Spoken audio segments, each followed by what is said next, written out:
IPL 2025 season ముగిసి 3 నెలలే అయింది. అయినా వచ్చే ఏడాది ఎడిషన్ గురించి ఇప్పటి నుంచే చర్చ మొదలైంది. దానికి కారణం ఎంఎస్ ధోని. వచ్చే సీజన్లో ధోని ఆడతాడా లేదా అనేది ఆసక్తికర విషయమే కదా.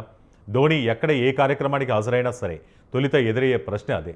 ప్రతి సీజన్కు ముందు కూడా ధోని స్పందన ఒకేలా ఉంటుంది. ఆ తర్వాత అతడు ఐపీఎల్లోకి వచ్చేసి ఆడేసిపోతున్నాడు. ఇటీవల చెన్నై వేదికగా జరిగిన ఓ కార్యక్రమంలో ధోని పాల్గొన్నాడు. ఈ సందర్భంగా చెన్నై సూపర్ కింగ్స్ జట్టుతో తన అనుబంధంపై స్పందించాడు. ఆడినా ఆడకపోయినా సీఎస్కేతో అనుబంధం మాత్రం కొనసాగుతూనే ఉంటుందన్నాడు. ధోని లేకపోతే సీఎస్కే లేదన్న ఫ్యాన్స్ కామెంట్లపైన ఆసక్తికర వ్యాఖ్యలు చేశాడు.